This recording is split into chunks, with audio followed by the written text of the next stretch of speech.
First ಪಲಕಾಯಿ ಗಟ್ಟಿ.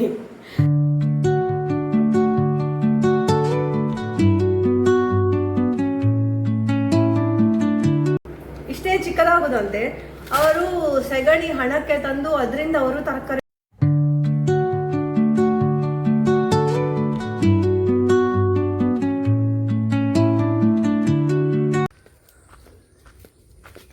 ನೋಡಿ. ಮಳೆ ಬರುವ ಲಕ್ಷಣ ಉಂಟು. ದಿವಸ ಆಗಲೂ ಇದೇ ಥರ ಇರ್ತದೆ, ಮತ್ತು ಮಳೆ ಸಹ ಬರ್ತದೆ, ಆದರೆ ತುಂಬ ಲೈಟಾಗಿ ಇಲ್ಲಿ ಮಳೆ ಬರೋದು.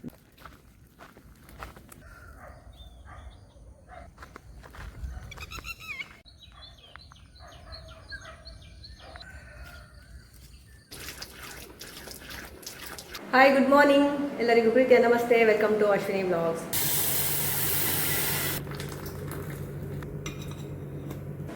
ಈಗಷ್ಟೇ ನಾನು ನಂದು 5K ಸ್ಟೆಪ್ಸ್ ಕಂಪ್ಲೀಟ್ ಮಾಡಿ ಬಂದದಾಯ್ತಾ. ಬೆಳಿಗ್ಗೆ ಬಂಟಿಯನ್ನೆಲ್ಲ ವಾಕಿಂಗ್ ಎಲ್ಲ ಕರ್ಕೊಂಡು ಹೋಗಿ ಬಂದಾಯಿತು. ಹಾಗೆ ಈಗ ನಾನು ಬ್ರೇಕ್ಫಾಸ್ಟ್ ಪ್ರಿಪರೇಷನಲ್ಲಿ ತೊಡಗಿದ್ದೇನೆ. ಬ್ರೇಕ್ಫಾಸ್ಟಿಗೆ ಅಂತ ಹೇಳಿದರೆ ಈ ಸೀಸನ್ ಇದು ಫಸ್ಟ್ ಪಲಕಾಯಿ ಗಟ್ಟಿ. ಸೊ ನಮಗೆ ಪಕ್ಕದ ಮನೆಯವರೊಂದು ಹಲಸಿನ ಹಣ್ಣು ಕೊಟ್ಟಿದ್ರು. ಅದು ಇಲ್ಲಿ ತಂದು ನೋಡುವಾಗ ಎಂತ ಹೇಳಿದರೆ ತುಳುವ ಆಯಿತಾ, ಅಂದರೆ ಗಟ್ಟಿ ಇಲ್ಲ, ಗೊತ್ತುಂಟಲ್ಲ ತುಳುವ ಪಲಕಾಯಿ. ಸೊ ಅದನ್ನು ಎಂತ ಮಾಡೋದು ಅಂತ ಹೇಳಿ ಅದನ್ನೆಲ್ಲ ಬೀಜ ಬೇರ್ಪಡಿಸಿ ಫ್ರೀಝರಲ್ಲಿ ಇಟ್ಟಿದ್ದೆ ನಾನು. ಮಕ್ಕಳು ಹೇಳಿದ್ರು ಅದನ್ನು ಗಟ್ಟಿ ಮಾಡಿ ಅಂತ ಹೇಳಿ. ಸೊ ನಾನು ಪಾಯಸ ಮಾಡುವ ಅಂತ ಅಂದ್ಕೊಳ್ತಾ ಇದ್ದೆ. ಸೊ ಇವತ್ತು ಈ ಸೀಸನಿನ ಫಸ್ಟ್ ಹಲಸಿನ ಹಣ್ಣಿನ ಗಟ್ಟಿ ಇದು ನಾನು ಅಕ್ಕಿ ರವೆ ಹಾಕಿ ಮಾಡಿದಾಯ್ತಾ. ಇಡ್ಲಿಗೆಲ್ಲ ನಾವು ಯೂಸ್ ಮಾಡ್ತೇವಲ್ಲ ಅಕ್ಕಿ ರವೆ, ಮತ್ತು ರುಚಿಗೆ ತಕ್ಕಷ್ಟು ಬೆಲ್ಲ ಮತ್ತು ಉಪ್ಪು ಹಾಕಿದ್ದೇನೆ. ಇಡ್ಲಿ ಹಂಡೆಯನ್ನು ನೀರು ಕುದಿ ಬರಲಿಕ್ಕೆ ಇಟ್ಟಿದ್ದೇನೆ. ಎಂತ ಗೊತ್ತುಂಟಾ, ಈ ಹಲಸಿನ ಹಣ್ಣಿನ ಗಟ್ಟಿ ಅಥವಾ ಕಡುಬು ಉಂಟಲ್ಲ, ಇದನ್ನು ಹೆಚ್ಚಾಗಿ ನಾವು ಎಲ್ಲರೂ ಕೂಡ ಮಾಡುವುದೇ ತೇಗದ ಎಲೆಯಲ್ಲಿ, ತೆಕ್ಕಿದ ಎಲೆ ಅಂತ ನಾವು ತುಳುವಲ್ಲಿ ಹೇಳ್ತೇವೆ, ಈ ದಕ್ಷಿಣ ಕನ್ನಡ ಭಾಗದಲ್ಲಿ ಎಲ್ಲ ಅದರಲ್ಲೇ ಮಾಡೋದು. ಅದು ಸಿಗದಿದ್ದರೆ ಬಾಳೆ ಎಲೆ ಸಿಗದಿದ್ದರೆ ಮತ್ತು ಇಡ್ಲಿ ಗ್ಲಾಸ್ ಇರ್ಬೋದು, ಇಡ್ಲಿ ಅಚ್ಚಿರ್ಬೋದು, ಅದರಲ್ಲಿ ಮಾಡ್ತೇವೆ. ಮೇಯ್ನಾಗಿ ಇದನ್ನು ಈ ಎಲೆಯಲ್ಲಿಯೇ ಮಾಡಲಿಕ್ಕೆ ಕಾರಣ ಅಂತ ಹೇಳಿದರೆ, ಒಂದು ಕಲರ್ ಚಂದ, ಮತ್ತು ಇನ್ನೊಂದು ಒಳ್ಳೆ ಪರಿಮಳ ಬರ್ತದೆ. ಆ ಹಲಸಿನ ಹಣ್ಣಿನ ಸುವಾಸನೆ ಮತ್ತು ಈ ತೇಗದ ಎಲೆಯ ಸುವಾಸನೆ ಮಿಕ್ಸ್ ಆಗಿ ಒಂದು ಡಿಫ್ರೆಂಟ್ ಆದಂತಹ ಸ್ಮೆಲ್ ಬರ್ತದೆ ಆಯಿತಾ. ಆ ಸ್ಮೆಲ್ಲಿಗೆ ಬಾಯಲ್ಲಿ ನಮಗೆ ನೀರು ಬರ್ತದೆ.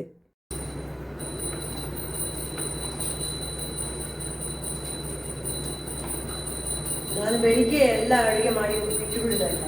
ಮಧ್ಯಾಹ್ನಕ್ಕೆ ಬೇಕಾದಂತಹ ಅನ್ನ, ಸಾರು, ಸಾಂಬಾರು ಎಲ್ಲ ನನಗೆ ಒಮ್ಮೆ ಅಡುಗೆ ಕೋಣೆಯಿಂದ ಓಡಿ ಹೋದರೆ ಸಾಕು ಅಂತ.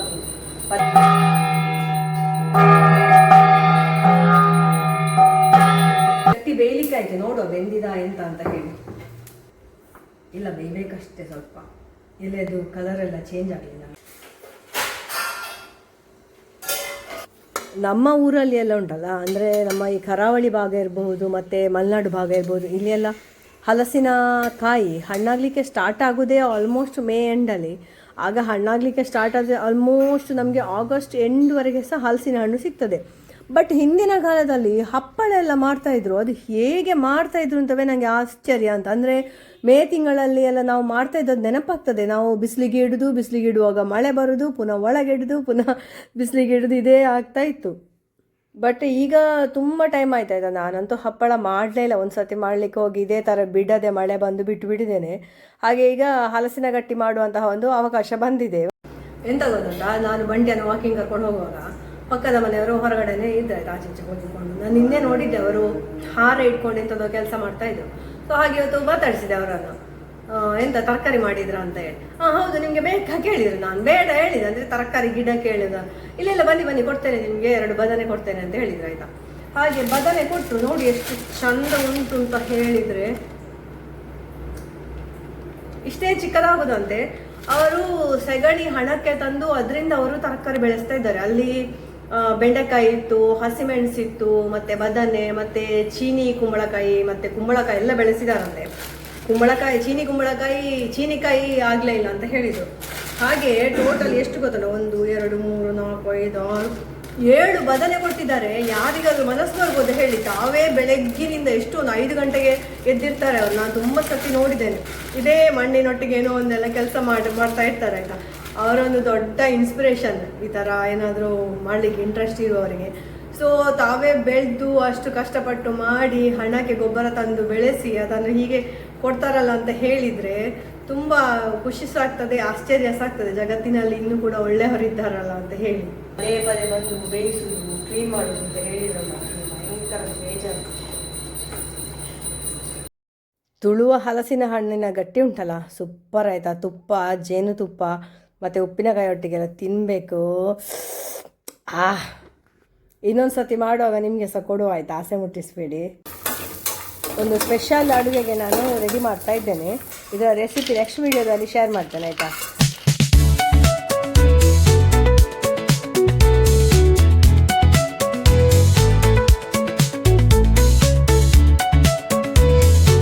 ನಾವುಂಟಲ್ಲ ಸಂಜೆ ಹೊತ್ತಿಗೆ ಪೇಟೆಗೆ ಹೋಗಿದ್ದೆವು ಆಯಿತಾ. ಎಂತ ಅಂತ ಹೇಳಿದರೆ ನಿಮಗೆ ಇಲ್ಲಿ ನೋಡುವಾಗಲೇ ಗೊತ್ತಾಗ್ಬೋದು.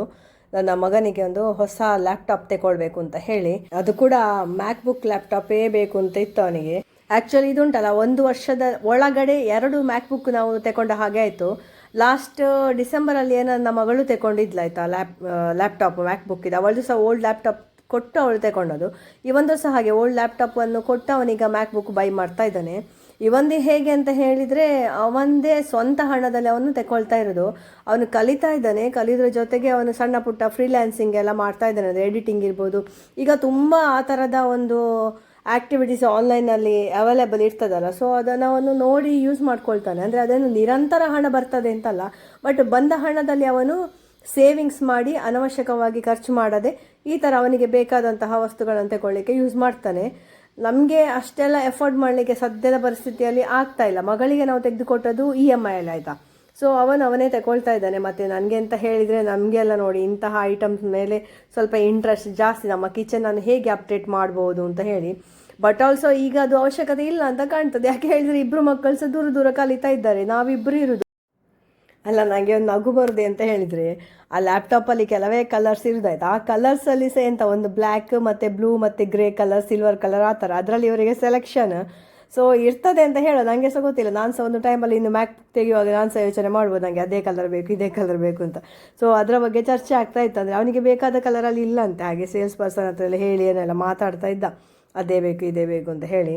ಸೊ ಫೈನಲ್ ಆಯಿತು ಅಂತ ಕೇಳಿದ್ವು. ಇದೊಂದು ಕರೆಂಟಿದ್ದು ಸಣ್ಣ ಕುಕ್ಕರ್ ಆಯಿತಾ. ನನ್ನ ಮಗಳಿಗೆ ತುಂಬ ಯೂಸ್ ಆಗಿದೆ PGಯಲ್ಲಿ, ಮತ್ತು ಮಗನಿಗೆ ಇಬ್ಬರಿಗೆ ಸಹ ನಾನು ತೆಗೆದುಕೊಟ್ಟಿದ್ದೇನೆ. ಅಂದರೆ ಅವರಿಗೆ ಪನ್ನೀರ್ ಬೇಯಿಸಲಿಕ್ಕೆ ಅಥವಾ ರಾಗಿ ಗಂಜಿ ಮಾಡಲಿಕ್ಕೆ ಅಥವಾ ಸೂಪ್ ಎಲ್ಲ ಮಾಡಲಿಕ್ಕೆ ತುಂಬ ಆಗ್ತದೆ. ಇದಲ್ಲ ಇದು ಅಂತ ಹೇಳಿದರೆ ಎಗ್ ಬೇಯಿಸೋದು.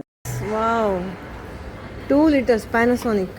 ಇದು 9000 ಯಬ್ಬಾ, 9000 ಅದು 10,000. ಯಾವ ಕಲರ್ ಆಗ್ಬೋದು ಅಂತ ಹೇಳಿ ಸೆಲೆಕ್ಟ್ ಆಯ್ತು.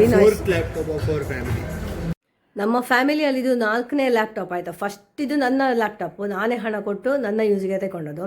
ಆಮೇಲೆ ಸಿದ್ಧಾರ್ಥ ಇಂಜಿನಿಯರಿಂಗ್ ಕಾಲೇಜಿಗೆ ಸೇರುವಾಗ ತಗೊಂಡದ್ದು. ಆಮೇಲೆ 3rd ಲ್ಯಾಪ್ಟಾಪ್ ತಗೊಂಡದ್ದು ಮಗಳು. ಅವಳ ಹತ್ರ ನನ್ನ ಲ್ಯಾಪ್ಟಾಪ್ ಕೂಡ ಇತ್ತು ಹಾಗೆ. ಆಮೇಲೆ ಈಗ 4th ಲ್ಯಾಪ್ಟಾಪು ಸಿದ್ಧಾರ್ಥ ತಗೊಳ್ತಾ ಇದ್ದಾನೆ. ಸೊ ನನ್ನ ಲ್ಯಾಪ್ಟಾಪನ್ನು ಮತ್ತು ಸಿದ್ಧಾರ್ಥನ ಹಳೆಯ 2 ಲ್ಯಾಪ್ಟಾಪನ್ನು ಸಹ ನಾವು ಕೊಟ್ಟೆವು. ಅದರ ನಡುವೆ ಉಂಟಲ್ಲ ಇವನು ಐಫೋನ್ ಕೂಡ ತಗೊಂಡಿದ್ದಾನೆ ಆಯಿತಾ. ಅದು ಸಹ ಒಂದೇ ಹಣದಲ್ಲಿ ತಗೊಂಡದ್ದು. ಅವನ ಹಳೆಯ ಮೊಬೈಲ್ 16,000ದ ಮೊಬೈಲ್ ಇತ್ತು ನಾವು ತೆಗೆದುಕೊಟ್ಟದ್ದು.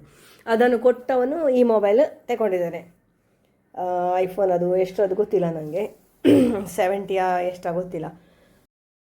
ಸೊ ಇಷ್ಟಾದರೆ ಸಹ ಉಂಟಲ್ಲ ಅವನಿಗೆ ಅಪ್ಪ ಬರದೆ ಮನಸ್ಸೇ ಇಲ್ಲ ಆಯಿತಾ. ಅಪ್ಪ ನಾನು ಫೋನ್ ಮಾಡಿ ಕರೆಸಿ ಈಗ ಲ್ಯಾಪ್ಟಾಪನ್ನು ತಗೊಳ್ಳಿಕ್ಕೆ ರೆಡಿ ಮಾಡ್ತಾ ಇದ್ದಾನೆ. ನನ್ನ ಮಗಳ ಕೈಯಿಂದನೇ ಅದನ್ನು ಫಸ್ಟ್ ಇನಾಗ್ರೇಷನ್ ಮಾಡಿಸ್ತಾ ಇದ್ದಾನೆ.